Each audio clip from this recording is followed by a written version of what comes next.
The crime rate here in Washington is definitely up, and I've had some interesting experiences over the last several days, so I thought I would share them and tell you about the other safety issues I've encountered while living in vehicles. I just want to preface this by saying that violent crime in my area is actually extremely low. So almost all the crime that I encounter around here is property crime and just people doing weird stuff. So I haven't really felt like I've been in any serious physical danger, and usually when people see someone trying to steal something or doing something really weird, they just run off. So that's the good news. The first car I lived in was a Hyundai Elantra GT, and that car for some reason seemed to attract the attention of law enforcement in particular, or at least people that were calling in law enforcement, mostly park rangers. So what happened several times is I would be legally parked at a campground, usually in the national forest somewhere, just camping like any other normal person would do. And someone would call it in to the ranger. So the ranger would show up and just tell me, you know, someone called in that you were camped here in this campground. We don't know why, but we're required to come check it out. So we're checking it out. You look like you're camped here legally. You're not doing anything wrong as far as we can tell, so have a nice day. And that's the way it usually went. One time I was at a state park campground and a park ranger came up to me and accused me of not paying. And I had the receipt and everything, and actually had a video of me putting it in the box because I was making YouTube videos back then. So I talked to him for a little bit and I showed him the receipt and everything, and he was like, oh, okay, you're probably fine. And he actually calmed down a lot and gave me some actually really helpful advice on where to go next from that campground, because I was on a road trip at that point. So that was actually pretty cool. I found out later that that campground has a lot of problems with addicts that stay there, which does explain why there was a needle dumping station in the bathroom at that particular campground. And apparently one of the things that a lot of the addicts will do to get money is raid the box where you insert the payments for campsites. So that's probably all that happened at that campsite. I didn't see anything too strange there myself, but apparently a lot of that kind of stuff goes on in that area. The most concerning thing that happened to me was one time I was staying at a campground in a national park, and it's a fairly primitive campground. I think it's a snow park during the winter, and so it's basically just a gravel lot. There was a bit of garbage there. It wasn't really the nicest place, but I'd stayed there several times because it's really convenient and you didn't need a forest pass or anything to park there legally. So I was spending the night there, and this has to be the worst night I've ever had. I could hear someone racing down the Forest Service road that led up to this campsite, and pickup came onto the campground and started doing donuts in the middle of the campground, coming really, really dangerously close to my car while I was sleeping. So this was, about midnight, just throwing tons of rocks at the side of my car. Surprisingly, nothing got damaged, but there was tons of gravel pounding the side of the car and the windows and the paint and everything. So he ended up doing that for, I don't know, maybe 5-10 minutes before heading back out onto the Forest Service road and went off deeper into the woods, just peeling out and doing some serious damage to that Forest Service road. I could see the damage to the road that he did on his way out. It was actually pretty bad. That's one of the few times where I actually would have called a park ranger to maybe check into this guy, but that area doesn't have any cell phone reception. And it's one of the reasons why I really try to avoid campgrounds without cell phone reception. Is if something happens, I really want to be able to call for help, especially since I travel alone. But the night wasn't done yet. About 1 in the morning, about an hour after the last guy left, a Jeep pulled in with those big floodlights on the front of his Jeep, lighting up the campground. That's not too unusual. People will sometimes come into those campgrounds and just check them out, see if it's a place to stay, and if not, they'll head out. That happens all the time, those kinds of places. But this guy decided to stop across the campground from me, which is totally fine. He got out, was walking around, looking at stuff. I don't know why.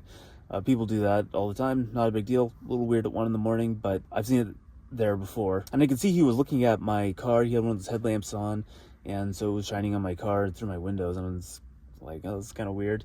But again, people do that. They probably just saw my car. That's what I figured. And so he got back in his Jeep and drove the Jeep right up to the side of my car, so all those floodlights were going right into my side window. And he got out of the car and started looking in my windows. I don't know what he thought he was doing. It's a campground. I don't know what he thought he was going to find. A camper maybe staying at a campground at night. I don't know what this guy's deal was, but I yelled at him and he got back in his Jeep and took off. Really weird. Don't know what that was about. And then a couple hours later, that night, there was a couple of guys who drove up about 3 a.m., I think is what it was, and they came out. They were actually really respectful. They stayed on the other side of the campground for me, tried not to shine their headlights on my car, and they were using headlamps as well, and they tried to avoid pointing them in my car's direction. And they spent maybe the next hour or so picking up trash off the campground. You know, it's one of those things where picking up trash at a campground is a very good thing to do. I probably need to start doing more of it myself. But why are they doing it at 3 a.m.? Just, it's such a bizarre thing to be doing. And so anyways, yeah, I didn't get a lot of sleep that night. But that's probably the scariest night I've ever had. So because of that incident, I haven't actually spent the night in that particular area ever again. I'm totally cool with spending the night in national parks that, you know, somewhat not great campgrounds. But if there's no cell phone coverage, no other campers around, you know, it's kind of makes me a little bit nervous now staying at places like that. I don't want to have any accidents, any kind of weird stuff going on. Like I said, most people around this part of the world, they're not violent. They're not really out to get you. They might just try to steal your stuff. A short time after that incident, I actually moved into my skoolie. And when I lived in my skoolie, I actually had no real problems at all. People never called law enforcement, no park rangers, nothing on me. Didn't seem to matter where I parked. People just seemed to kind of accept that I was there. I mean, especially in Seattle, especially in Western Washington, there are really kind of shady characters that live in RVs and buses and things like that. Although usually you can tell that they're shady by the amount of trash they have piled up around their bus. They don't tend to move around very much either. So I was actually expecting to have more problems with the bus, but I only really had one incident that even kept me awake at night. That was when I was pulled out on a turnout on the side of the road, and this was up north in Washington State, up near Larrabee State Park. And sometime in the middle of the night, I don't know what time it was, a car pulled up behind me, just thumping out the music. I could hear some young woman was talking to her friends and crying and telling them about how her boyfriend just suddenly abandoned her and moved to California. So, of course, her friends were all, you know, trying to talk to her and comfort her and all this stuff. And this went on for like an hour. And then they got back in the car and left. This whole time, of course, the music was blasting loud, and I don't know what was going on there. But that's the only incident of any sort that I had in the bus. And I mean, I drove that thing down the Oregon coast. I spent the night in Seattle several times. Just no real problems with people when I lived in the bus. So since I've owned the Crosstrek, which it's only been a couple of months really, but I haven't had any real issues with the Crosstrek either. Over the last several weeks, apparently there have been incidents going on around me that I just didn't really know about. So since I've owned this vehicle, I've actually been putting in a lot of hours at work again. That should be slowing down here, and I should be taking a trip later this week. So remember to subscribe if you want to see me go on an adventure in this vehicle, because I will be doing that later this week. But anyways, most of the time I've actually just been parked at work here. And so twice now in the same parking lot, and one time even just the aisle over from where I am, there have been catalytic converters that have been stolen.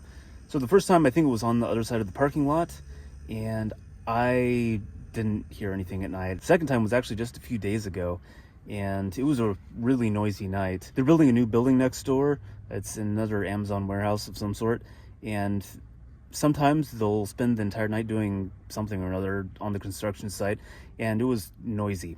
And also that same night there was a white SUV, a couple guys got out, and they were messing with, I think, the camera systems in the Amazon vans. I've seen those guys before, I know who they are, but the way they operate is they are basically given a bucket of keys, and they set off the car alarms to find which keys go to which vans, and they start usually around like 1 a.m., something like that.